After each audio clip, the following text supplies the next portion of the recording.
As many of you know, there was a problem with thousands of earthquakes over a period of a couple years in the Faulkner County area. These disposal wells in the area can cause earthquakes if they are located near a fault. This happens in one of two ways according to scientists. This fluid can travel to a fault and flow into it, which lubricates the fault until it slips. The other way is from pressure. Extreme amounts of fluid weigh an extreme amount. This can add or relieve pressure from one side of the fault, causing it to slip. The maximum size of the earthquake depends on the length of the fault. Some faults in the area are less than a mile long, and some stretch across multiple counties. In 2008, a company named Deep 6 applied to use an injection well near the area of the Enola swarm that happened in the early 1980s, which is in this area, and you can see the location of the Deep 6 well here. The AOGC heard testimony from Scott Osbrooks, the lead geologist with the Geological Survey, and from two other very highly qualified seismologists. Dr. Barry Raleigh, who worked for the USGS in the 1960s and 1970s, was the lead scientist on the Rocky Mountain Arsenal study and the Paradox Valley study. These are the two most famous studies proving that fluid injection could cause earthquakes. Most recently, he was also the dean of the University of Hawaii School for Ocean and Earth Sciences Technology for 18 years, and before that he was the director of the Geological Observatory at Columbia University. The third expert to testify was Dr. Haydar Al-Shukri, a seismologist and professor at UALR who has been studying the seismology in this region of the country since the Enola swarm in 1982. All of these scientists testified that earthquakes could occur in this area with prolonged injection. Dr. Raleigh specifically said that after reviewing the data of pressure readings and injection tests at the Deep 6 well, that he expected earthquakes to occur after prolonged injections. He also explained that in experiments with other injection wells, they were able to find a limit on the amount of pressure applied to the fluid that would limit the amount of earthquakes. He basically testified on behalf of Deep 6 that once they started causing earthquakes, they would be able to back off of their injections and thus reduce the amount of earthquakes. They all noted that disposal wells anywhere within the Fayetteville Shale area would be likely to cause earthquakes because of the number of faults in the area. The chairman of the Oil and Gas Commission, Chad White, asked Mr. Scott Osbrooks 3 times after his testimony if the Geological Survey had any recommendations about the permission of this well. Mr. Osbrooks testified that the Geological Survey was not a regulatory agency, that their purpose was to supply information only, and that they had no recommendation on whether to permit the well or not. This was all done while the daughter of Chairman White, Becky White, was in the room. She is the director of Geological Survey and Scott Osbrooks' boss. As I mentioned earlier, her previous experience was working for 16 years as a petroleum geologist for her father's oil and gas company. And also, as I stated earlier, 5 of the 9 oil and gas commissioners own and operate oil and gas companies in the state, with 2 more being executives for oil and gas companies. Keep this conflict of interest in mind with the AOGC and Becky White of the Geological Survey as I explain the rest of the circumstances surrounding the earthquakes. The AOGC still permitted this well, but required that the company take out a $25 million insurance policy in case they caused damaging earthquakes. They also required them to stagger their injection patterns and not inject fluid on a steady interval. That way, if earthquakes occurred, there would be a way to correlate the earthquakes with the injection patterns. Immediately after these wells were put into use, earthquakes started occurring in the immediate area around the wells. This map does not show these earthquakes, as it only shows earthquakes that were after June 4th of 2010. Both of these injection wells went online in 2009. Over the next few years, over a dozen new injection wells were put into operation within the Fayetteville Shale area. Almost with every well, small earthquakes started occurring within a few miles of each well after they were put into operation. Most of the earthquakes were 2.5 or lower and could barely be felt by humans. A large majority went unfelt. Companies learned to manage their injection pressures and rates after a few months of operation, and earthquakes would trail off around each well. After an injection well operated by Chesapeake Energy was put into operation near Guy in the spring of 2010, a rash of larger earthquakes began happening near the well, along a previously unknown fault that later was named the Greenbrier-Guy Fault. These earthquakes, like previous ones in the area, were much shallower than typical earthquakes, indicating that they may be being caused by the injection wells. Over the next year or so, thousands of earthquakes occurred in the Guy area, and dozens occurred around the Fayetteville Shale area near other injection wells not on the Greenbrier-Guy Fault. At times, there were a dozen or more earthquakes a day along this fault, some as large as 4.0 on the Richter scale. These earthquakes were causing damage to homes, and some were large enough to scare people. This caused a frenzy in the public and even garnered national attention. In January 2011, more than 2 years after the first earthquakes in the area, the AOGC enacted a temporary moratorium for a good portion of the Fayetteville Shale area. This moratorium said that no new injection wells would be permitted while they studied the earthquakes. They said they were working with the Geological Survey and CERI, the Center for Earthquakes Research and Information in Memphis, to determine if the quakes were being caused by the injection wells. Also, the Geological Survey was having town hall meetings during this time, telling the public that they were studying the earthquakes to see if they were being caused by the injection wells. All the while, representatives from the industry companies were publicly denying fault and rejecting the notion that this were even possible. In mid-February of 2011, the earthquakes shifted farther to the southwest near Greenbrier. As I said in the introduction on the main page, after the earthquakes in the Greenbrier area started occurring is when I started researching fracking. Shortly after 11 p.m. on February 27th, a 4.7 magnitude earthquake occurred just to the northeast of Greenbrier. This was the largest earthquake in Arkansas in almost 50 years. It was so strong that it was felt in many parts of the state and as far away as Missouri. It prompted over 900 calls to the area 911 center. Around this time, the Geological Survey announced that they calculated that due to the known length of the fault, it was possible for an earthquake as large as 6.0 to occur. Earthquakes of that magnitude have been very damaging in other parts of the world and would have especially been in our area due to our geology. A week after the 4.7 on March 4th, the AOGC announced that they were temporarily shutting down the 2 injection wells near the fault that had shown preliminary signs of a possible correlation. This was the Chesapeake well near Guy, which is number 1 seen here, and the number 2 well operated by Clarita closer to Greenbrier. The same day that they shut these 2 wells down, the earthquakes immediately subsided by over 80%. A few continued to occur, but they were much smaller and much less frequent. Over the next few weeks, as the earthquakes continued to occur, I learned that there was a 3rd injection well near the fault located here, operated by Chesapeake. This well was as close to the fault as the other 2 wells that had been shut down. I knew the public was still unaware of this 3rd well. It was located just to the north of Greenbrier. After looking at a map of the earthquakes and seeing that most of the earthquakes that were continuing to occur after the first 2 wells were shut down were in this area I've circled here, nearest this injection well, I decided to do my own study. I then sent a Freedom of Information request to the Oil and Gas Commission to get all of the injection well data from the wells in the area. I also pulled all of the earthquake data from the Geological Survey website. I developed a series of graphs showing the injection patterns compared to the earthquake patterns. What I saw was very clear. This poster here was developed by the Geological Survey and shows the very clear shift in the earthquake locations after February 15th that I mentioned earlier. The earthquake shifted farther down the fault to the southwest from Guy to Greenbrier. I have added the locations of all the injection wells in the area. Keep this date in mind, February 15th. All of the red dots show earthquakes February 14th and before, and all of the yellow dots show clearly that the earthquakes shifted farther to the southwest along the fault on February 15th. Keep that date in mind. This is one of the graphs I developed. This graph is of the Chesapeake well number 1 near Guy, which is suspected to have caused the initial earthquakes in the Guy area.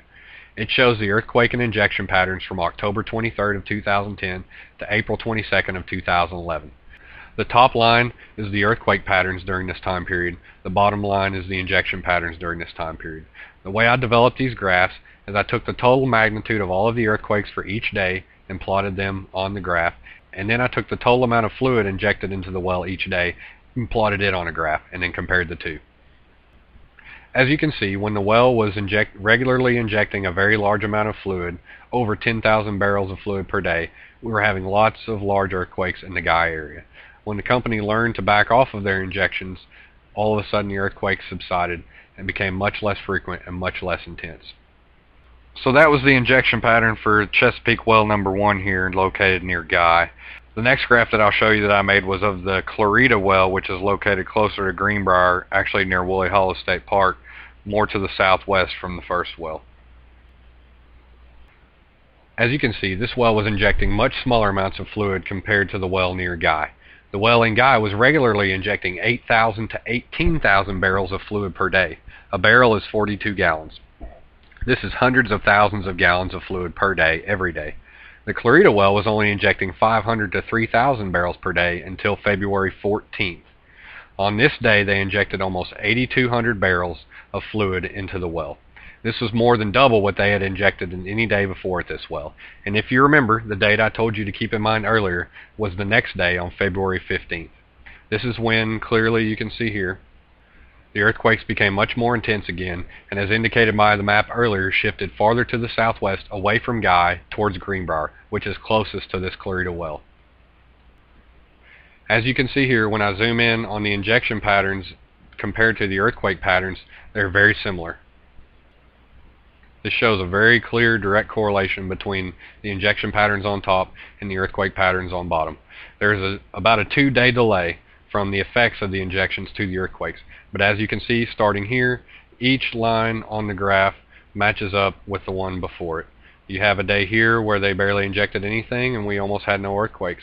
Then you have this little stair-step pattern here, same thing in the earthquake patterns.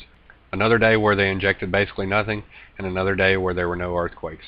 Then you have another stair-step pattern leading down here, and same thing with the earthquakes. You can also see how on March 3rd, when the first 2 wells were temporarily shut down, being the Clarita well here and the Chesapeake well I showed you a moment ago near Guy, that the earthquakes almost stopped. They rapidly subsided and became much less frequent and intense again. Again, the 3rd well that was located near the fault was here. This well was continued to allow to operate even after these first 2 were temporarily shut down. And again, the area inside the circle is where most of the earthquakes were continuing to occur after these first 2 wells were temporarily shut down. I noticed that as I plotted the graph of the injection patterns at this 3rd well, that at some point the daily injection amounts went from being very random to being almost the same amount of fluid every day. As you can see here, and as you could see in the other injection patterns of the other wells, the injection patterns are very random. Some days they inject barely anything, some days they inject very large amounts. This is very common. Once I noticed that all of a sudden they started injecting the same amount of fluid every day into the fault, I went back and looked at what day they started doing this. The first day that they started injecting fluid on a regular basis was March 4th. Again, March 4th is the same day that the AOGC announced that they were temporarily shutting down the other 2 wells in the area that were suspected of causing earthquakes. This is the very thing that the Deep 6 well in the southeastern area of the Fayetteville Shale that I mentioned earlier was not permitted to do. If the injection amounts are random or staggered, and then there are earthquakes, you can see whether there is a correlation or not, as I showed in my graphs earlier. If the injection amounts are constant, then there is no way to determine if there is a correlation or not. You can't compare the earthquake patterns to this pattern of injections to see if there's a correlation, as the injections are on a steady basis. Again, Chesapeake started doing this to their 3rd well the same day that the first 2 wells were shut down. This clearly shows that Chesapeake, who was in operation of this well at the time, was purposely trying to cover up any possible evidence that this well was causing the earthquakes that were continuing to occur after the first 2 wells were shut down on March 4th. During my research, I had come across a USA Today article describing how in 2009 a similar rash of earthquakes started occurring in the Fort Worth, Texas area near a new injection well there. They shut the well down and the earthquake stopped immediately. Not one single earthquake was recorded after the well was shut down. A USGS geophysicist was quoted in the article saying, "These kinds of induced quakes are widely accepted in the seismological community, and it looks like they have a case here." I was blown away by this article because up to this point in my research, I had yet to hear of any cases of this happening. At this time, I was also unaware of the multiple studies decades ago that showed proof that fluid injection could cause earthquakes, and I was unaware of the meeting that the Oil and Gas Commission had in 2008 where they were shown all of this evidence and told that this was probable anywhere in Arkansas by 3 very qualified scientists.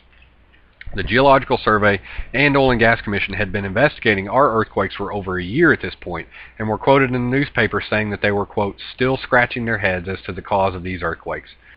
After finishing my research in this report, I sent it in early May with my graphs and maps and a description of everything to the Oil and Gas Commission, the Geological Survey, and area newspapers and news stations. I also put this report on our website and Facebook page. In the report, I pointed out that a large damaging earthquake was possible. I also pointed out that Chesapeake was injecting at a constant rate and that because of this, there would be no way to determine if the earthquakes that were ongoing were being caused by this well. At the end of my report, I requested that the 2 wells that were currently temporarily shut down, along with the 3rd well that was still in operation, all be permanently shut down. I also asked that the Deep 6 well and the 2 Seco wells operated here near the fault be shut down temporarily until more study could be done. His reply started by saying, "Dear Mr. Lane, thank you for your email. This issue is one which we all take very seriously, and we are currently studying the correlation between disposal operations and recent seismic activity." He then went on to explain the temporary moratorium on new disposal injection wells in the area and the moratorium of 2 of the wells on the fault. He finished his response by again saying, quote, "We will continue to work with the Arkansas Geological Survey and Center for Earthquake Research and Information to study the potential correlation between disposal wells and seismic activity in the area." I also filed a class action lawsuit against the companies involved. The suit is still pending, and the contact information to join the suit is on the earthquakes page of our website. Clarita, the company whose well showed the greatest correlation and the company that was probably responsible for the earthquakes in the Greenbrier area, including the 4.7, later filed bankruptcy after their well was shut down. Clarita is simply a subsidiary of another larger parent company. They were only required to put a $50,000 bond up to cover their well in the case of a bankruptcy. The state had to pay the $80,000 difference to have the well plugged.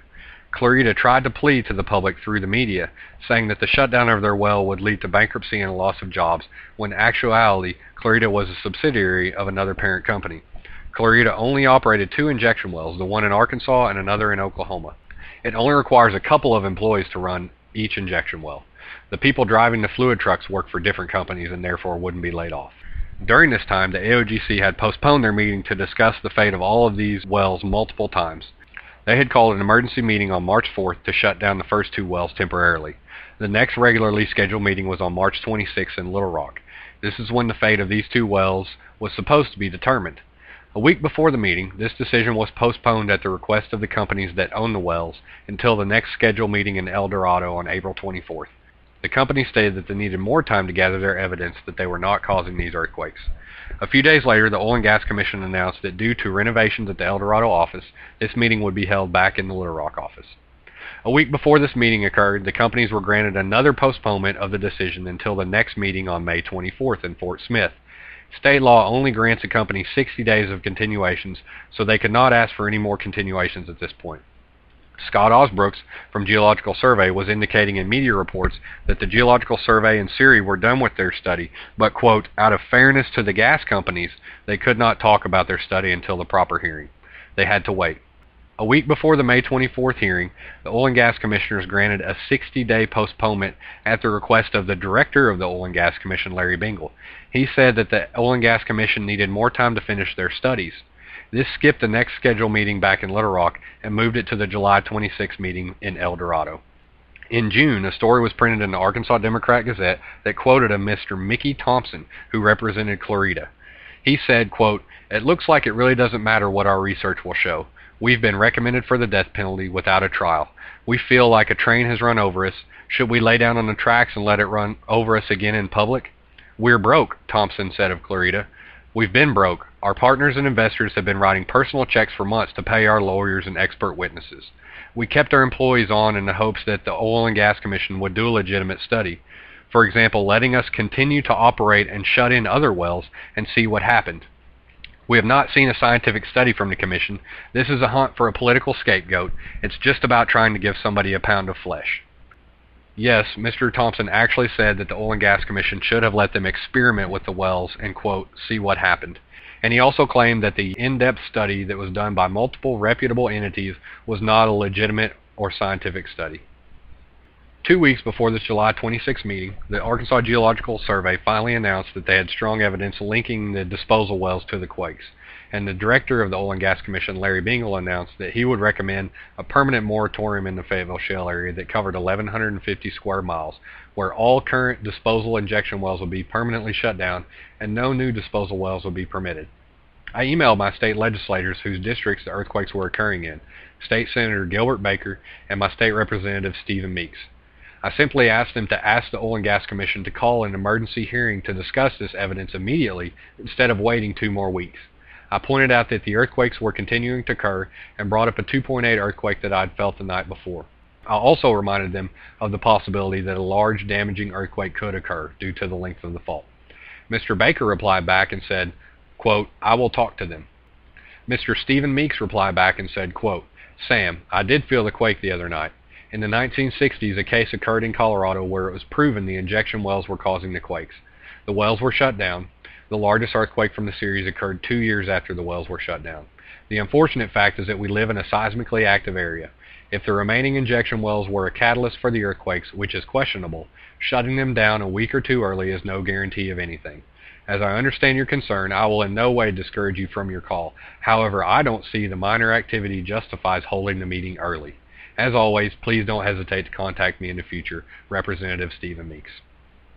Mr. Bingle's proposal would permanently shut down the 2 wells that were already temporarily shut down, as well as the 3rd well near Greenbrier and the Deep 6 well near Holland. However, the original moratorium area seen here, in this area, from here up, and it goes down and over like this. This was the original moratorium area. Mr. Bingle's proposal changed this moratorium area to a different area, which allowed 2 other wells just to the northwest of this moratorium area to stay in operation, even though multiple earthquakes had occurred near these wells too. So again, these 2 wells were shut down, this well was shut down, this well was shut down. These 2 wells were allowed to remain in operation, and there are other wells outside of this area where earthquakes have occurred near too.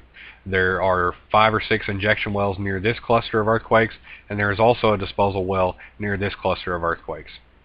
These are both outside the moratorium area, and earthquakes have continued to occur in these areas. There's also been a recent cluster of earthquakes in this area near Greers Ferry Lake. Although there are not disposal wells within 10 miles of this area, we think that this fluid may be migrating a long distance underground, or there is a possibility that regular production wells in this area could be causing earthquakes here. Currently, most scientists will only admit that disposal injection wells can cause earthquakes and say that they don't believe that fracturing a production well can cause an earthquake. I believe that while one fractured well may not cause earthquakes, multiple wells fracked in a small area over a short period of time may cause quakes, and that may be what's happening in this area. As we showed earlier, there's a fault that runs very close to the dam at Greers Ferry Lake. We interviewed an engineer that helped design and build the dam, and he said that earthquakes were never considered during its construction, and that he was concerned that even a relatively small earthquake or series of earthquakes near the dam could end up causing a catastrophic failure of the dam. On the morning of July 26th, a few hours before the Oil and Gas Commission hearing started, Clarita, Chesapeake, and SECO agreed to follow the AOGC recommendations and shut down their wells permanently in this moratorium area. Only Deep 6 showed up for the hearing and tried to argue their case. They conceded that some of the wells in the area were causing the earthquakes, but maintained that there was not enough evidence to show that their well was responsible for any of the quakes. Scott Osbrooks from Geological Survey, Tim Horton from Center for Earthquake Research and Information, and the director of the Oil and Gas Commission, Larry Bingle, all testified and showed clear evidence that the Deep 6 well, along with the others in the area, were without a doubt causing the earthquakes. Deep 6 was given all the time they wanted to present evidence otherwise, and the hearing lasted 2 days. The Commission voted to adopt Mr. Bingle's proposal and enact the permanent ban on injection wells in the 1,150-mile moratorium area. Some of the commissioners were still reluctant to place blame, and were quoted in the paper saying that there was not strong evidence, but that they made the decision from their own hearts. This actually would have been against the law if that were the case, and the commissioners would not have legally been able to enact this moratorium without this strong evidence. While the commissioners were careful not to place blame, Scott Osbrooks from Geological Survey finally stated publicly in media reports that there was no doubt that these wells were causing the quakes. He has given more than one presentation across the state since then showing this evidence, and also gave a presentation at the Fayetteville Shale Symposium in Fort Smith in the spring of 2012. In his PowerPoint presentation, he showed a time lapse of when the injection wells were put into use in the area and how the earthquakes started occurring. It shows very clear as every well in the area went into use, earthquakes immediately started to happen around them. I have sent a Freedom of Information request for this time lapse to put in this PowerPoint, and I have yet to get a response back. As soon as I get this PowerPoint, I will be adding it to this presentation. A few months later, in October of 2011, Clarita filed for bankruptcy. Again, Mr. Mickey Thompson from Clarita was quoted in the Democrat Gazette, this time with even more inflammatory and insulting remarks. He said, quote, "Our not showing up for the hearing was simply about a total lack of faith of any kind of due process. We've been denied due process throughout, and we've been stonewalled, and we had all that we could stand." He said the continued quakes are evidence that more research could have been done before banning the wells. And the first time I've ever seen a cuss word quoted in the newspaper, he said, quote, "No shit, the quakes have continued." Did anyone think those guys actually knew what they were talking about? They didn't do a real scientific test, but this was never about science, it was always about politics. This is just one example among many of industry representatives purposely misleading the public when evidence is very clear otherwise. Since the quakes in Arkansas made national news, other injection wells have been found to cause quakes in Ohio, England, Oklahoma, and other states. The USGS recently released a report showing earthquakes had increased by 6 times in the central United States over the last few years due to these disposal wells. I have heard many people refer to these quakes as nuisance quakes. This is untrue, as the reason we filed the class action lawsuit was due to a great deal of damage to our home. We have large cracks in the brick around the outside of our home, and we also have many cracks on the inside of our home on the walls above windows and doors. We have trim and molding that's separating from the walls and ceiling, and for a period of months we took all of the large pictures and mirrors off of our walls and all the large objects off of our shelves, with fear of these objects falling off and hurting ourselves, our pets, or our 3-year-old son. So, to repeat myself and to summarize how the state handled the earthquake problems. In 2008, the Oil and Gas Commission held a meeting where 3 very reputable scientists gave testimony that fluid disposal wells near faults could cause earthquakes. They showed evidence of faults covering the entire Fayetteville Shale area, and all stated that it was probable that earthquakes would occur if disposal injection wells were put anywhere in this area. One scientist testified on behalf of a disposal company who had experimented with disposal wells and earthquakes before. He told the Oil and Gas Commission that it was possible for companies to tell where the tipping point was when injecting, and therefore they could then limit the amount of earthquakes. The Oil and Gas Commission then permitted this well and others in the area. In at least 6 cases, earthquakes immediately began happening around each well as they were put into operation. Then a disposal well near Guy went into operation, injecting an average of 500,000 gallons of fluid per day, every day, into the well. Many more earthquakes began happening along a previously unknown fault, later named the Greenbrier-Guy Fault. These earthquakes numbered in the hundreds during the following year and were more intense than before. After Chesapeake backed off of their injections, the earthquakes slowed down and became less intense. On February 14th, Clarita injected 345,000 gallons of fluid into their well near Greenbrier, much more than they had in any day before. The following day, the earthquakes shifted southwest along the fault towards Greenbrier and became much more numerous and intense again. 2 weeks later, on February 27th, the largest earthquake in Arkansas in 50 years occurred at about 11:15 p.m. This prompted over 900 calls to area 911 centers, and the quake was felt as far away as Missouri. A week later, on March 4th, 2 years after the first earthquakes began to occur around disposal wells in the area, the Oil and Gas Commission temporarily shut down the 2 wells mentioned earlier and enacted a temporary moratorium where no new disposal wells would be permitted.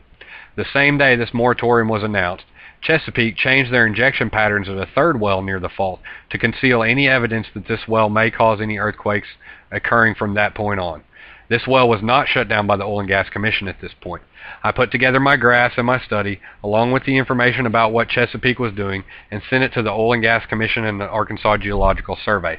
I requested that the 3 wells near the fault be shut down permanently, and that 3 others in the area be shut down temporarily. My request was denied. I then filed a class action lawsuit against the companies involved because of damage to my home from the earthquakes and because of other damage I heard from other area residents. I also looked into filing an injunction lawsuit to have these wells shut down by a judge. The Oil and Gas Commission hearing to decide the fate of these wells was put off on 2 occasions for 30 days at the request of the companies involved. At this point, the companies could not ask for any more continuations, as state law prohibits any entity from getting more than 60 days of continuations. Then the hearing was put off another 60 days at the request of the director of the Oil and Gas Commission. Scott Osbrooks with the Geological Survey indicated in the media multiple times and to me through an email that their study was concluded, but that they could not discuss the study with the public until the proper hearing out of, quote, fairness to the companies involved. Keep in mind his boss, the director of the Geological Survey, is the daughter of the chairman of the Oil and Gas Commission. All this time, the earthquakes were continuing to occur, and a 3rd well near the fault was allowed to continue to operate while they injected in a pattern to conceal any link between their injections and the ongoing earthquakes. 2 weeks before the final meeting was scheduled to take place, the director of the Oil and Gas Commission announced that they had the evidence needed to show that the earthquakes were being caused by the disposal wells, and that he would recommend a permanent moratorium area for disposal wells at the upcoming meeting. I wrote a letter to my state senator and representative asking them to request that the meeting take place early instead of in 2 weeks. I told them of the 3rd well in the area and reminded them that due to the length of the fault, a large damaging earthquake was possible. My senator, Gilbert Baker, said he would talk to the Oil and Gas Commission about this. My state representative, Stephen Meeks, said he didn't think the ongoing earthquakes warranted having the meeting early. I also sent my request to the Oil and Gas Commission. It was denied as well. Finally, on July 26th, about 2 hours before the earthquake hearing took place, 3 of the companies involved, Clarita, Chesapeake, and Seco, decided not to argue against the Oil and Gas Commission and agreed to shut down their wells in the moratorium area. The 4th company, Deep Six, tried to make their case that their well was not responsible for the earthquakes. The state showed evidence otherwise, and the commission voted to enact the permanent moratorium. Despite having clear evidence before permitting these wells that they would probably cause earthquakes in the area, the Oil and Gas Commission permitted them anyway. Then after wells went online and the earthquakes began, it took the Oil and Gas Commission 2.5 years to shut down the wells in the area, while thousands of earthquakes were occurring. The Oil and Gas Commission and the Geological Survey were holding town hall meetings telling the public they did not know what was causing the quakes and that they were investigating the possibility that it was the disposal wells. The companies involved were quoted in the media multiple times saying very inflammatory things and denying even the possibility that they were causing the quakes. They had very clear evidence from the beginning that this was the case and concealed it from the public for 2.5 years. This caused an untold amount of damage and possibly caused the death of 2-year-old Alyssa Jones of Morrilton when a building collapsed on her and her family during the time when most of the earthquakes were occurring. It is also unknown how many well casings were damaged during this time.